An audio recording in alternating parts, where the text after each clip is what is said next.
El Señor esté con ustedes. Lectura del Santo Evangelio según San Marcos.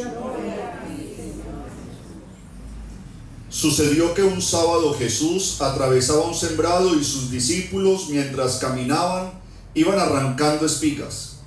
Los fariseos le preguntan: mira, ¿por qué hacen en sábado lo que no está permitido? Él les responde: ¿no han leído nunca lo que hizo David cuando él y sus hombres se vieron faltos y con hambre? ¿Cómo entró en la casa de Dios en tiempo del sumo sacerdote Abiatar? Comió de los panes de la proposición que solo está permitido comer a los sacerdotes y se los dio también a quienes estaban con él. Y les decía: el sábado se hizo para el hombre y no el hombre para el sábado. Así que el Hijo del Hombre es Señor también del sábado. Palabra del Señor. Gloria al Señor.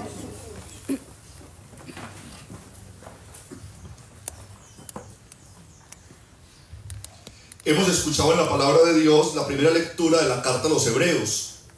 Es una carta que venimos escuchando ya hace varios días. Esta carta es del Nuevo Testamento. Es un librito suelto que no pertenece ni al grupo de los evangelios, ni a las cartas de Pablo, ni a las de los apóstoles. Es una carta sueltecita. Y en esta carta a los Hebreos me llama la atención los dos primeros renglones. La primera frasecita, cuando dice: no crean que Dios es injusto. Él no se ha olvidado de ustedes que le han servido a los santos. Él no se ha olvidado de ustedes que le han servido a los santos. ¿A qué se está refiriendo la carta? Dos cosas. Lo primero, esos santos a los que se refiere la carta es a los sacerdotes, los apóstoles, los obispos y a la gente comprometida con la evangelización. O sea que se está refiriendo a gente viva, no a gente muerta. Lo que pasa es que para nosotros decir que alguien es santo es muy raro. Yo les podría decir a ustedes, he celebrado hoy la misa con un grupo de santos, y ustedes van a reír. Un grupo de santos, diga el Padre. Para nosotros eso es extraño. Pero en el primer tiempo de la iglesia, santo era aquel que tomaba la decisión de pertenecer al grupo de los cristianos, porque decidía una vida nueva, una vida diferente. Y por eso una persona que tomaba la decisión de seguir a Cristo, se podía evidenciar en esa persona un antes y un después. O sea que la palabra de Dios llama santos a aquellas personas que han tenido ya un cambio de vida, una actitud diferente, que están viviendo de acuerdo al Evangelio. Aquellos que han hecho una renuncia a una vida pasada y han acogido una vida nueva en Cristo y en su Evangelio. Entonces, hablar de un cristiano en los primeros tiempos de la iglesia es hablar de un hombre y una mujer convencido de su fe, hasta el punto de querer vivir de acuerdo a la fe que tiene. Por eso dice la carta de los Hebreos, dice: Dios no se olvidará de ustedes que le han servido a los santos. Piensen ustedes que hablar de los santos de esta manera es ya una invitación para nosotros. Tendríamos que volver la santidad no una moda, porque las modas son por épocas. Tendríamos que hablar de la santidad como algo cotidiano, lo normal. Deberíamos sentir normal el ser santos. Tendríamos que querer ser santos. Ustedes tendrían que llegar a decir alguna vez: estuvimos en la misa y cuando el santo salió a celebrar la misa, o sea, refiriendo al Padre, tendrían que ver que el Padre fuera santo. Y yo tendría que acabar la misa y decir, con el grupo de santos que celebré la misa, o sea, con ustedes. ¿Por qué? Porque es que el Evangelio tiene que ir calando en nosotros e irnos transformando. Pero nosotros tenemos un dicho que lo decimos a veces en un momento de charla o para justificar ciertas cosas. Nosotros decimos: no, es que el que reza y peca empata. No, ya no va de acuerdo con la palabra de Dios. porque entonces no seríamos santos.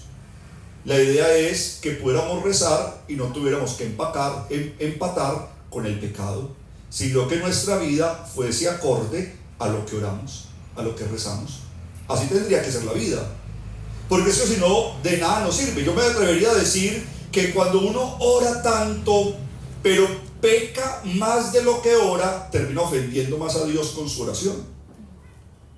Porque ¿qué me gano yo, por ejemplo, con ir a misa diario y cuando salgo de misa, en el café que me tomo en la esquina, acabo con medio barrio?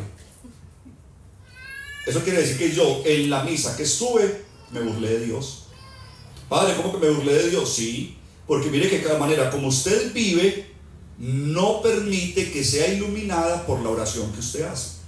O sea que Dios, por más que quiera entrar en usted, no tiene cómo, porque a usted no le interesa que le entre.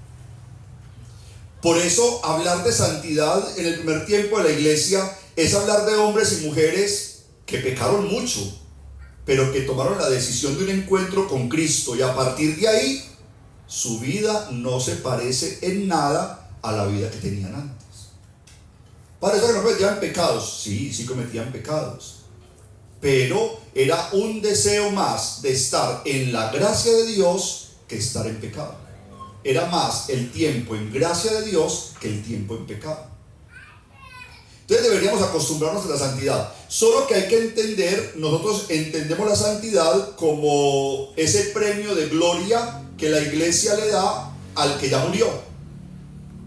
Por ejemplo, San José, San Antonio, Santa Inés, Santa Margarita, por ahí hay un San Benito, por ejemplo. Entonces creemos que la santidad es al que ya se le murió. No, es que ese es un santo, ya la iglesia lo declaró santo. Pero en los primeros tiempos de la iglesia no fue así.